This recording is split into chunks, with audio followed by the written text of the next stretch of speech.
అందరికీ నమస్కారం. ఈ మధ్యన అంటే గత 2 రోజులుగా అంటే నేను మీటింగ్ అయిన తర్వాత ఈ మీడియాలో అంటే ఎస్పెషల్లీ సోషల్ మీడియాలో కొన్ని విషపు సర్క్యులేషన్స్ ప్రచారం అవుతున్నాయి. అది చెప్పడం కూడా నాకు ఇష్టం లేదు.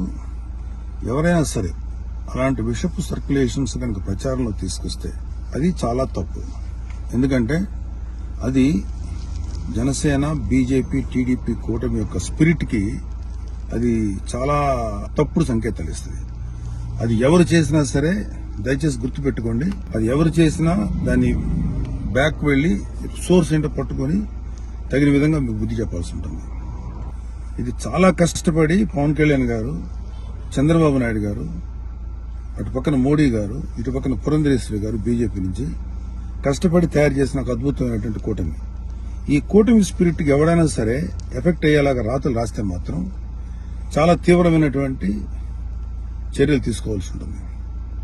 దయచేసి కూటమికి సంబంధించిన పార్టీలకు సంబంధించినటువంటి అందరి కార్యకర్తలకు రిక్వెస్ట్ ఏంటంటే ఇలాంటి విషపు రాతల్ని దయచేసి ఎవరు నమ్మకండి. ఖచ్చితంగా ఒక మాట చెప్పగలను, ఇలాంటి రాతలు రాయించేది వైసీపీ ప్రేరేపితమైనటువంటి కొంతమంది వ్యక్తులు తోటి రాయించబడినటువంటిది. ఖచ్చితంగా ఈ సోర్స్ ఏంటో మేము కనుక్కోగలుగుతాం. ఎందుకంటే అప్పుడే దీని మీద ప్రోబ్ చేసి ఎవరు పట్టుకోవాల్సిన ఇంట్రెస్ట్ ప్రస్తుతానికి మాకు లేదు, ఎవరు పట్టించుకోం. కానీ ఇలాంటి రాతలు కనుక ఇలా కంటిన్యూ చేస్తే మాత్రం చాలా తీవ్రంగా ఎఫెక్ట్ చేస్తాం. చాలా తీవ్రమైన చర్యలు తీసుకోబడితే ఇప్పటికే సోషల్ మీడియాలో వాట్సాప్లో సర్క్యులేట్ అవుతుంది, నాకు కూడా వచ్చింది. ఫస్ట్ పాయింట్ కబడ్దార్, ఇలాంటివి కనుక మీరు ప్రచారం చేస్తారు. వైసీపీ విషపు కూరల సంబంధించినటువంటి పనికిమాల ప్రచారాలని దయచేసి నమ్మకండి. కూటమికి సంబంధించినటువంటి కార్యకర్తలు ఎవరు కూడా ఇలాంటి వాటిని ఎంకరేజ్ చేయకండి. ఇంకొకరికి పంపించేటువంటి సర్క్యులేషన్లో చేసేటువంటి పనులు చేయకండి. ఎక్కడో అక్కడ కట్ చేయండి దీన్ని. కూటమి స్పిరిట్కి దెబ్బ. ఎందుకంటే ఈ కూటమి 3 నాయకుల కష్టంతో చేసినటువంటి ఒక కూటమి.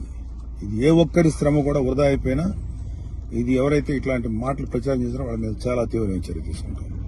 Be careful. జై జనసేన, జై తెలుగుదేశం, జై బీజేపీ, జై హింద్.